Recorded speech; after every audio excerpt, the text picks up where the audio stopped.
Good morning to all of you. And yeah. So today we'll be talking about drones and counter UAS systems. Throughout history, if we look, we have witnessed evolutionary as well as revolutionary changes in warfare, and that have transformed the kind of battles we fight.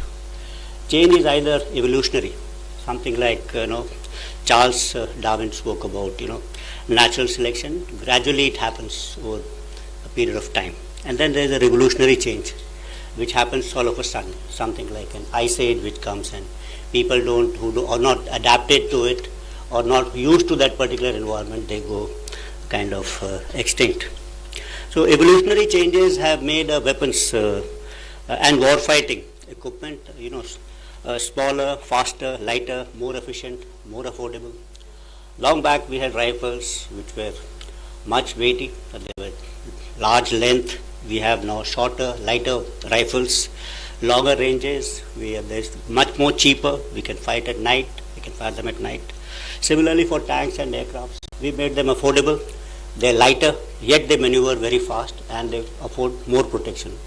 It's similar for even say explosives. We started with gun cotton, then probably TNT, RDX, today HMX. So in that same weight, you can get more explosive power. These are kind of evolutionary changes. They happen gradually over a period of time.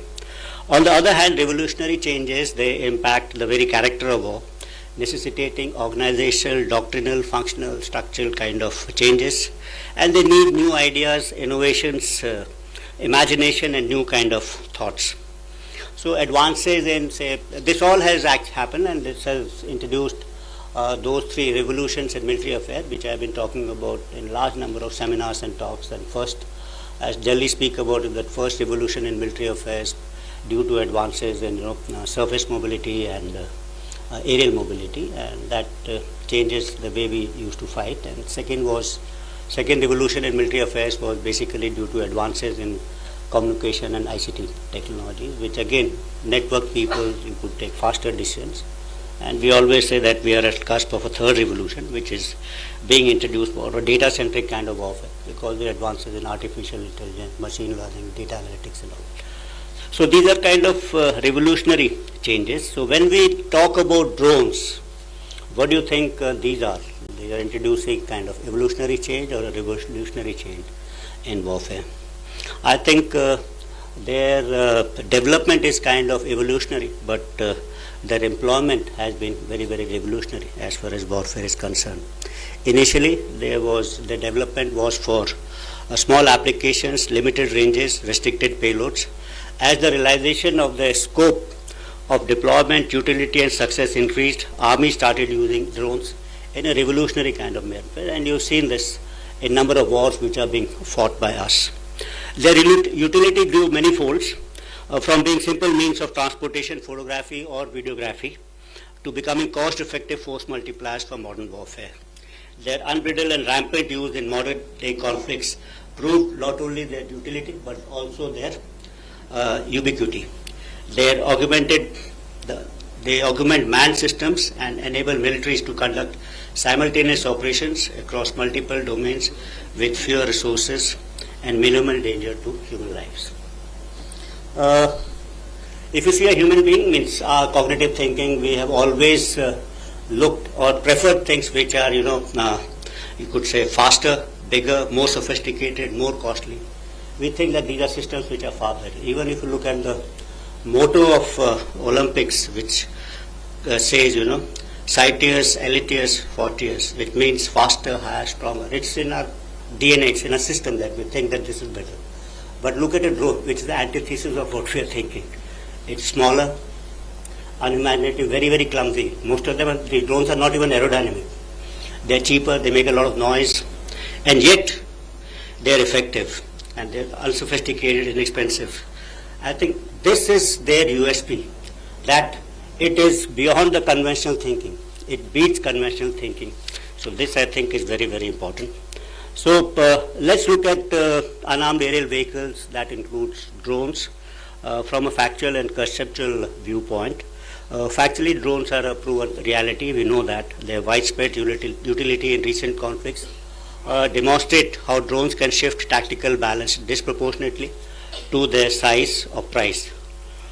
Factual because the government of applications of US in modern warfare is challenging traditional ideas about air superiority, ground maneuver and force protection.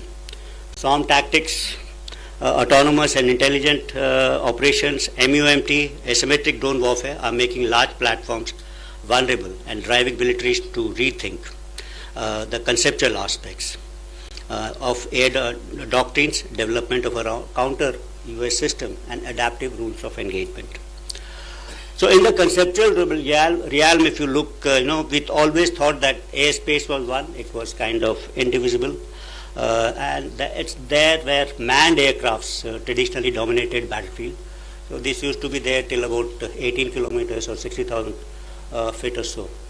But the introduction of, say, ballistic missiles, hypersonic weapons, that is cruise as well as glide, has opened up that upper space, and we always say that today airspace also includes near space. So that's one way.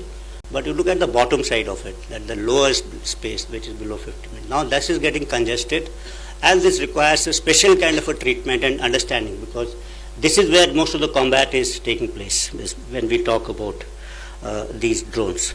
So the need of the hour is to develop capabilities to harness this lower airspace gainfully through utilization of force multipliers like US systems, and at the same time dissuade the adversary from doing so by developing a robust counter US systems. During Operation Sindoor on 10th of May, Pakistan had used unarmed drones and loiter ammunitions. None of them actually could inflict any damage to Indian military or civilian infrastructure. Most of them were utilized through a combination of kinetic and non-kinetic means, and some of them in fact could be recovered in almost intact conditions. We need to focus on combat in future in this particular lower airspace.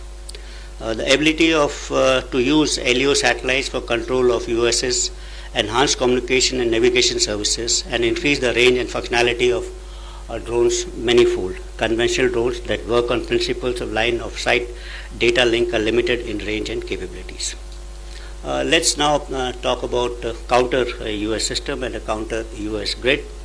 As drones and autonomous systems become the choice of weapons for targeting, developing counter US systems to protect our critical infrastructure and military assets assumes importance. Counter US operations are extremely complicated. Detecting, identifying, tracking and neutralizing drones involves creation of a counter US grid that must be capable of integrating and networking multiple technologies such as radars, sensors, jammers, as well as directed energy weapons. The effectiveness of this architecture will hinge upon seamless coordination and integration across air defense networks, civil aviation, regulators, and local command and control structures to avoid gaps, fratricide, and operational blind spots. The modern counter-US system grid is not only about technology, it's about fusing disparate assets into a resilient, adaptive ecosystem that can dynamically respond to the evolving aerial threats in a contested lower airspace. Let's switch on to Atmanirbharta for both this drones and counter-US systems.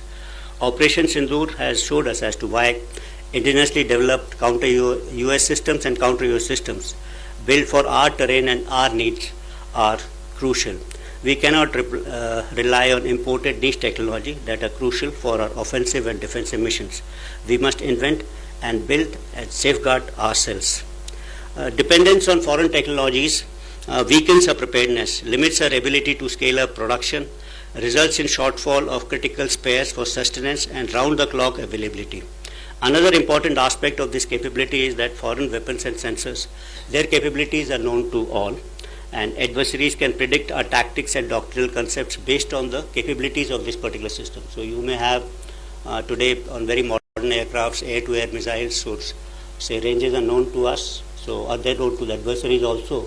And the moment if they are imported, then obviously the adversary can keep out of those ranges and develop tactics accordingly. So this becomes a severe limitation, but if you are developing systems which you own, their capabilities are not known to the enemy, and that may add an element of surprise when actually you are face to face in the initial encounters at least. So when we design, make and innovate at home, we secure our secrets, cut costs, retain the initiative to scale up production, and maintain around-the-clock readiness. Our Honorable Raksha Mantri has rightly said that Atmanirbharta is not a choice, it's part of a duty. In warfare, you cannot win with yesterday's weapon systems in today's warfare. In fact, today's warfare has to be fought with tomorrow's technology. And happy to note that this workshop is deliberating on crucial issues for Indianization and improvement in existing US and counter-US capabilities. I would like all of you during the day's deliberation to focus on a few things. First, I think, is increased impetus on defense R&D to deliver next generation of solutions. Then encourage modular, upgradable design so that new technology payloads, AI modules, EW technology can be integrated quickly. Develop standardized open architecture for plug-and-play modules for effective counter-US, both for kinetic and non-kinetic systems. Fifthly, create counter-US system testbed for startups and DRDO. Sixthly, invest in secure sovereign software stacks for UAV control and anti-jamming. Seventhly, you could focus on stealth and next generation of UAVs. And last and not the least, develop a long-term vision roadmap for SON drones, drone carriers, MUMT, direct energy weapons, artificial intelligence-powered counter-US systems, etc.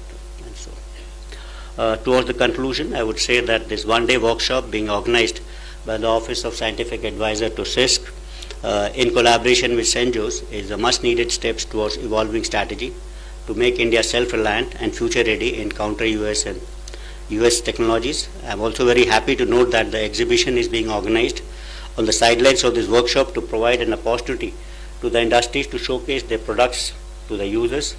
I wish all the participants, speakers, organizers the very best for an unprecedented success for the workshop come exhibition, and look forward to a feedback to institute further and necessary improvements.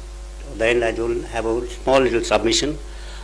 This third particular session, I believe, can be renamed as Challenges in Indianization of UAV Components, rather than talking about problems envisaged by users to the use of imported components in the UAV. That would not be a correct kind of a message.